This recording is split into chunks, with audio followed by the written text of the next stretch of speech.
Every single film I have seen in July, I have thoroughly enjoyed, including this movie. Granted, I did not see the film Wish Upon, so this could have ended up being a completely different story if I saw that. So one thing I want to immediately point out with War for the Planet of the Apes is, well, the title itself and having the word war. And a lot of the advertising for this film, it seems like pretty much a full-fledged kind of war film, you know, humans versus apes.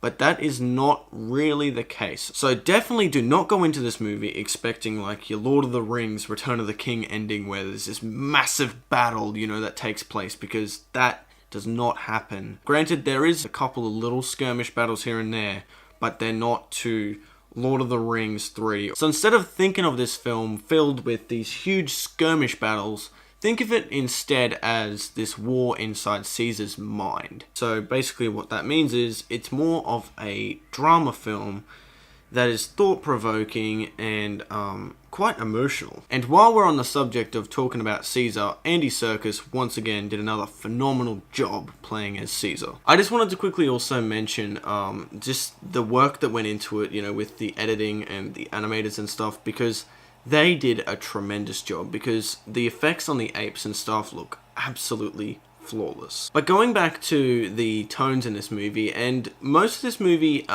it handles quite dark tones, but it's not an all around a dark film, okay? It's got some moments of actual, like, nice little happy moments and nice little humorous moments, and they're able to do this really well where it doesn't feel like for example, the Mummy film that came out earlier this year, because that was kind of a mess in tones. It was trying to be a dark film, but then at the same time, the jokes that they were using and the way they were presented, it kind of felt just all over the place, and it didn't know what it wanted to be. So unlike the Mummy film, the tones never really feel out of place. Everything just kind of feels right. So the main character that does the humor in this film is Bad Ape, and Steve Zahn was really able to make this character really just likable and humorous. And even if you don't laugh at all the jokes, it never feels forced. It always feels like it's right. It's like a part of his character. Another character that gives a different tone to the film is the young girl character. And I gotta say, Amiah Miller that played as the young girl character did a tremendous job considering the role. So this is a pretty long film considering it's got a 2-hour and 20-minute runtime. So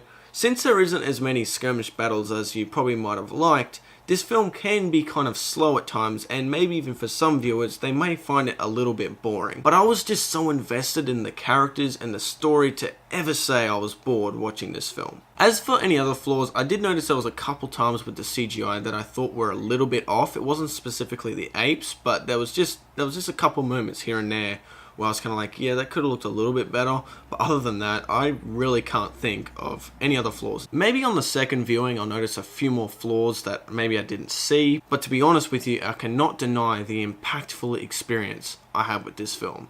So saying that, I'm going to give this movie a 5 out of 5 pieces of licorice. To be honest with you, I'm really looking forward to this when it comes out in DVD, because I want to rewatch all 3 in one go.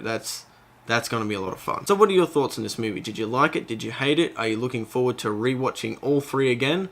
Love to hear your comments below. And if you enjoyed this video, consider hitting this button here or the subscribe button down below.